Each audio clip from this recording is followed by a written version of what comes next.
तो hello students, हम लोग आ गए आपके लिए एक और प्यारा सा वीडियो लेके। ये फिजिक्स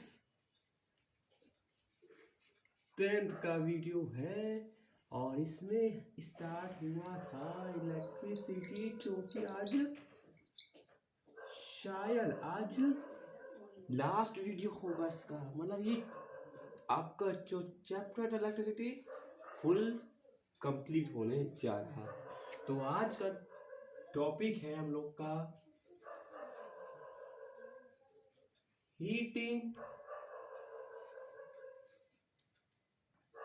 इफेक्ट। हीटिंग इफेक्ट क्या होता है, ये टॉपिक भी इम्पॉर्टेंट है आपके एग्जाम्स के लिए। तो आइए देखते हैं।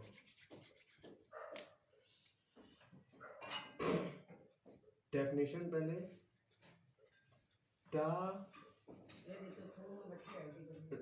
Resistance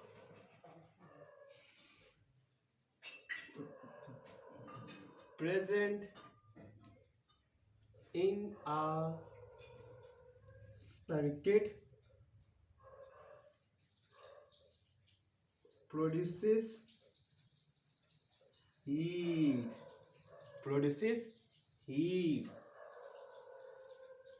when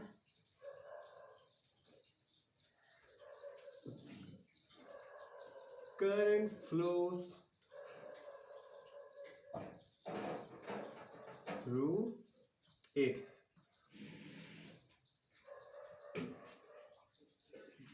This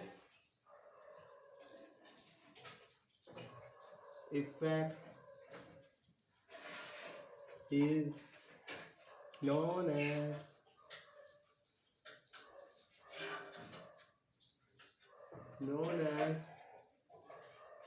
heating effect. इसका ये तो आपकी डेफिनेशन हो गई। इसका मतलब होता है कि अगर आपके सर्किट में रेजिस्टेंस है, अगर क्या हो गई तो उसमें से जब करंट फ्लो होगा तो आर मतलब रेजिस्टेंस क्या करेगा कि आपके उस करंट को स्टॉप करेगा। और जब करंट स्टॉप हो जाएगा तो उधर ही वो खड़ा होके जब स्टॉप हो जाएगा तो स्टॉप में ही वो थोड़ा हीट प्रोड्यूस करेगा। तो उसी हीट को हम लोग हीटिंग इफेक्ट कहते हैं। आपने कभी गौर किया होगा कि जो तारे होती हैं घर की या वायर कुछ भी आप ऑन जब करते हो तो वो बहुत हॉट हो जाती है, बहुत गर्म हो जाती है। वो इसलिए होती हैं क्योंकि उसमें रेजिस्टेंस करंट को स्टॉप कर देता है और वहाँ पे स्टॉप होने का कारण वहाँ पे हीटिंग इफेक्ट आ जाता है। वहाँ पे इतना हीट वो तार लगती है, तो उसको हम लोग हीटिंग इफेक्ट कहते हैं। ये आपने समझ लिया, ठीक है। एक टॉपिक और आएगा, ये आप लोग हो गया, मैं इरेज कर रहा हूँ।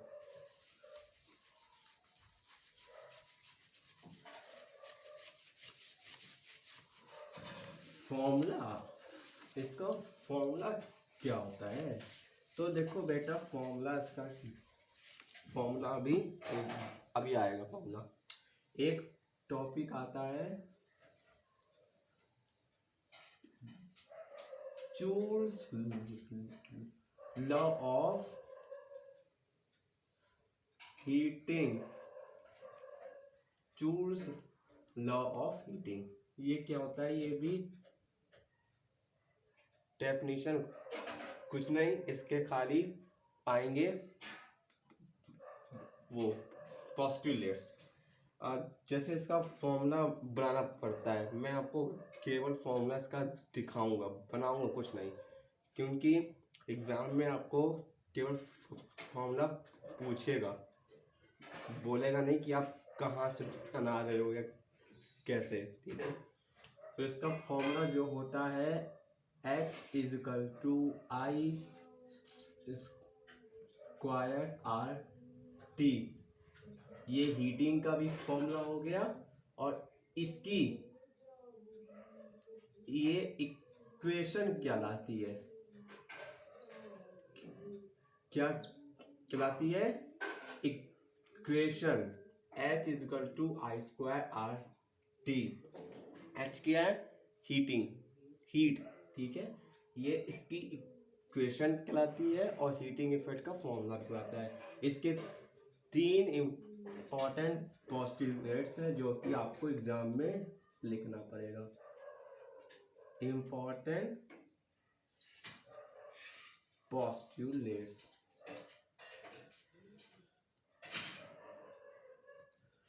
First, heat is directly proportional. Heat is directly proportional to the square of the current for a given resistance R। H I square के डायरेक्टली प्रोपोर्शनल होता है। फिर हीट इज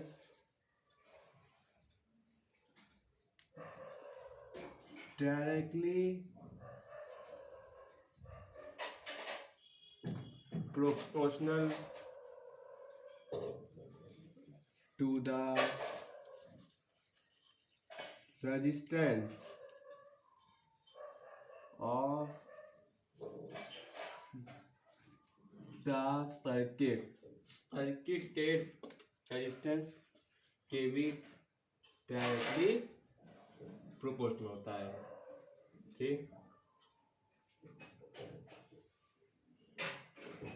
थर्ड पॉइंट में इधर देता हूं।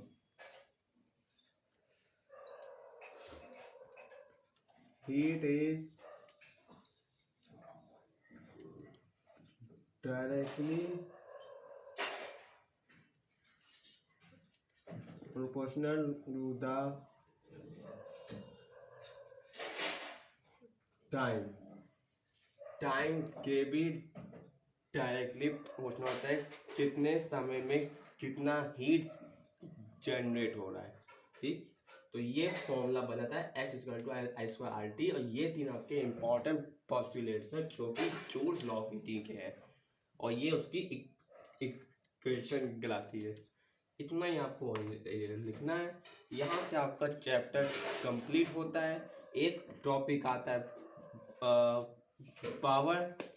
और पावर में इसलिए नहीं आप लोग को बता रहा हूँ क्योंकि आपने 9th में पढ़ा है। अगर आप लोग चाहते हैं तो कमेंट कीजिएगा, मैं उसका भी वीडियो बना दूंगा। पावर इजी, पावर होती क्या है आइए बता दो जो भी है। पावर सर्किट की एक एनर्जी होती है। किसी सर्किट में कितना एनर्जी कंज्यूम हुआ है उसी को हम लोग पावर कहते हैं। पावर का फॉर्मूला होता है W/T, ठीक। कितने समय में कितना एनर्जी कंज्यूम हुआ, एनर्जी कंज्यूम हुआ उसको हम लोग कहते हैं power. P equal to W/T। ये क्या है?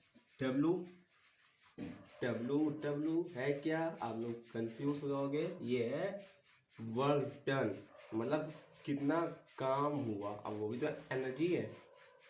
एक चीज आप लोग ये भी ध्यान रख लो, E energy is equal to H heat is equal to W energy. Heat of turn सब एक ही है। तो अगर मैं इसको कहूँ तो P is equal to ET भी हो जाएगा बाप। P is equal to ET भी हो सकता है क्योंकि E H और W आपस में तीनों इक्वल है, एनर्जी को, हीट को, या फिर W मतलब वर्क डन।